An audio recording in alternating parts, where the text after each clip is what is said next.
Friends, welcome back to my YouTube channel Bhimna से tutorial. हम discuss करने वाले हैं पैंक्रियाज। पैंक्रियाज क्या है?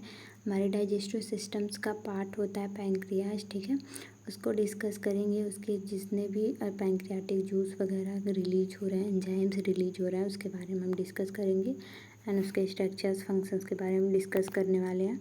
तो लेट्स स्टार्ट वीडियो। तो फर्स्ट वन हमारा है पैंक्रियाज। पैंक्रियाज क्या होता है? It is the plague grey retroperitoneal gland.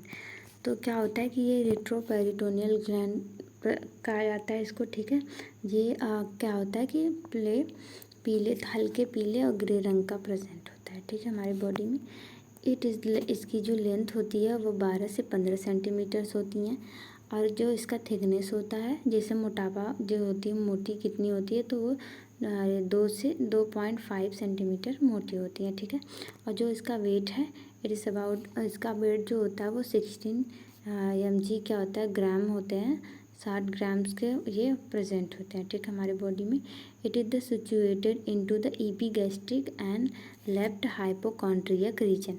तो हमारे बॉडी में हमने पता है कि हमारी जो एब्डोमिनल है, जैसे हमारा जो पेट है नीचे का, तो वो कितने रीजन में ये प्रेजेंट है, तो 9 रीजन में प्रेजेंट होते हैं। वो 9 रीजन, जैसे कि यहाँ पे हो गया कि राइट हाइपोकॉन्ड्रियक रीजन, ठीक है।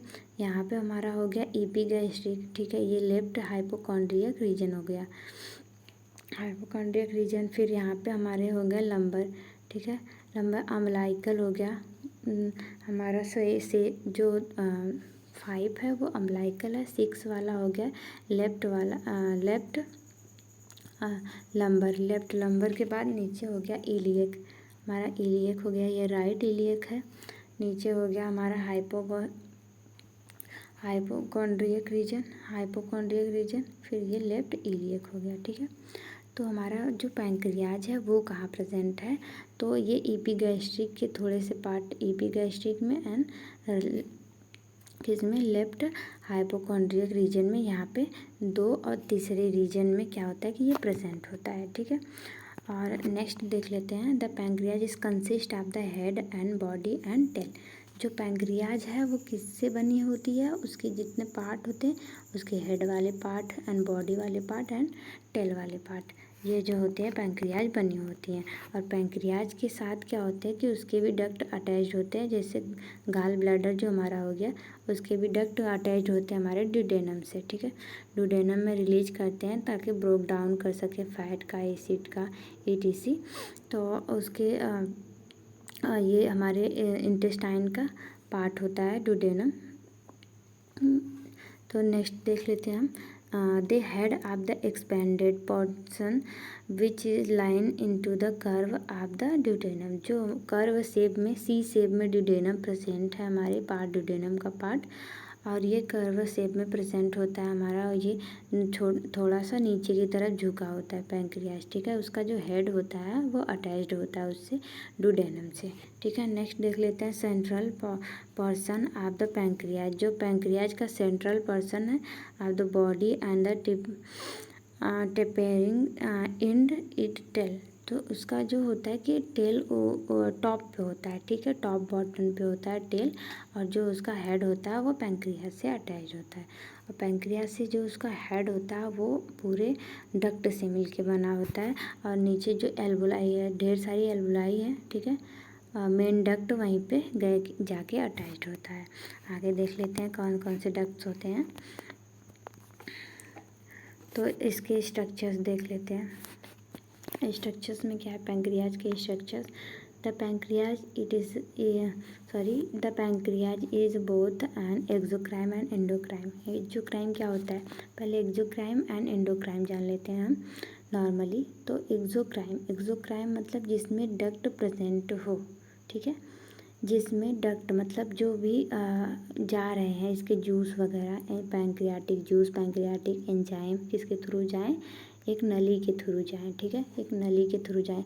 और एंडोक्राइन मतलब जो है अंदर अंदर से जाए, ठीक है, जो टिश्यू सेल से होकर गुजरे, ठीक है, बिना डक्ट के। जो होता है कि बिना डक्ट के जो ऑर्गन्स होते हैं,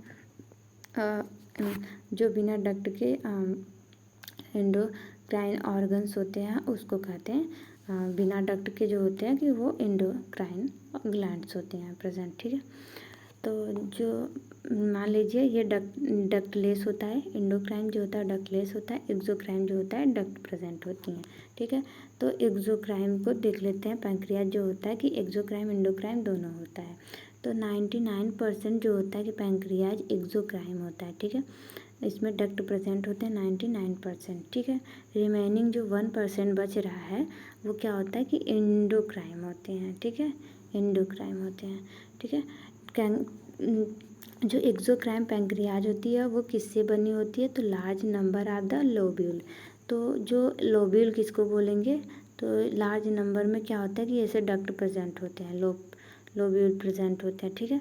अब लोब्यूल इतने नंबर में प्रेजेंट होगा, ठीक है। अब लोब्यूल किससे बना है, ठीक है, जैसे ये हो गया लोब्यूल, ये एक लोब्यूल हो गया इतना, ठीक है। तो lobule are the made, lobule अब किससे मिलके बना है, तो एल्वुलाई से।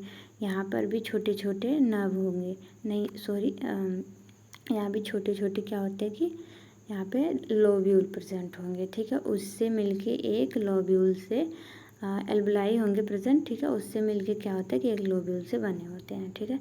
शाखाएं, जिसको शाखा बोलेंगे, ठीक है, वो एल्वुलाई होगा। और जो वो थोड़े से क्या होते हैं कि मोटे वाले वो होते हैं कि तना होते हैं, ठीक है, उसको लोब्यूल बोलेंगे, सॉरी। नेक्स्ट है the cell within the acini और the alveoli called by acinar cell. जो इसकी एल्वुलाई होती है, ठीक है, जो छोटी छोटी शाखाएं होती हैं इसकी, वो कैसे बनी है, तो एसिनिक सेल से मिलके बनी है, एसिनर सेल से मिलके बनी है। और विच इज़ द सीक्रेट, यही सीक्रेट करती हैं या यही सीक्रेट करती है, मतलब यहीं से निकलते हैं, क्या होते हैं पैंक्रियाटिक जूस, क्या होता है का निर्माण यहीं से निकलती हैं वो, ठीक है। नेक्स्ट देख लेते हैं कि पैंक्रियाटिक जूस, पैंक्रियाटिक जूस क्या होता है कि कितना नॉर्मल अमाउंट में हमारी जो पैंक्रियाज है वो जूस को प्रोड्यूस कर रही है। तो 12 से 1500 क्या होता है कि ml पर डे प्रोड्यूस करती है, ठीक है। उसकी जो pH मान होता है वो एल्कलाइन, एल्कलाइन मतलब ना ही क्षारीय में ज़्यादा ना ही बेस में ज़्यादा, बीच में अटका रहे, ठीक है। अब क्षारीय जो एसिडिक होता है 1 से 7 होता है, ठीक है। और 7 से क्या होता है कि जो होता है कि हमारा 14 क्या होता है, 7 से 14 तक क्या होता है कि ये क्षारीय होती है, मतलब बेस होता है, ठीक है, ये बेस होता है। तो ये 8 है, ठीक है, 8 to 8 9.9 है, तो वो एल्कलाइन हो गया। जैसे इसके दोनों के बीच में हो गया तो कुछ भी रहता है एल्कलाइन होता है, जैसे कि ब्लड भी ऐसा ही होता है, ठीक है। इसका pH मान ये है, ठीक है। Due to the high concentration, जो जूस होता है इसका वो क्या होता है कि high concentration to low concentration में जाते हैं, ठीक है। जैसे कि ये हाई कंसनट्रेशन मतलब बहुत थिक में प्रोड्यूस होती है, बहुत मतलब उसका जो होता है कि जूस जो होता है बहुत थिक होती है, फिर जाके ड्यूडेनम में जाके क्या होता है कि थीन होता है, ठीक है। वो high concentration to low concentration में जाती है। और जो होता है कि हमारा ये बायोकार्बोनेट जो होते हैं, बायोकार्बोनेट क्या करते हैं, help to maintenance by the acid base and balance. जो एसिड और बेस बैलेंस का जैसे कि हमने बताया अभी, जो एसिड एंड बेस के बीच में है, ठीक है, तभी एल्कलाइन है, ठीक है, तभी ये एल्कलाइन है। इसीलिए ये जो होता है फैट, कार्बोहाइड्रेट और जो होते हैं लिपिड्स वगैरह, उसको ब्रोकन डाउन करने में हेल्प करती है। तो ये क्या करता है हमारा बायोकार्बोनेट, इसके एसिड और बेस को, इसके क्षारीयपन को और इसका जो होता है कि अम्लीपन को मेंटेन करके रखती है। और ये कितने में मतलब बोल सकते हैं इतना कितना इसका रेंज होता है, तो वो 110 से लेके 115 MEQ लीटर प्रेजेंट होते हैं। नेक्स्ट देखते हैं pancreatic enzymes in the pancreas. तो पैंक्रियाटिक एंजाइम्स क्या है और पैंक्रियाटिक जो जूस है वो क्या क्या हेल्प कर रही हैं हमारे बॉडी में।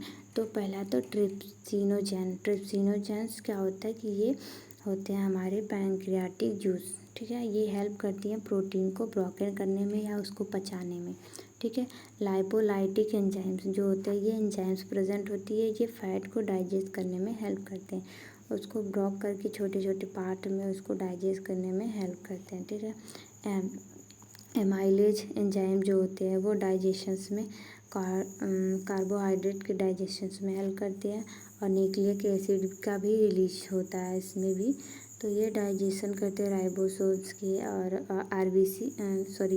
आरएनए एंड डीएनए का क्या करते हैं कि ब्रेक डाउन करते हैं उसका। तो thank you class very much. हम नेक्स्ट पार्ट में देखने वाले हैं डाइजेस्टिव सिस्टम्स के नेक्स्ट पार्ट को। तो थैंक यू वेरी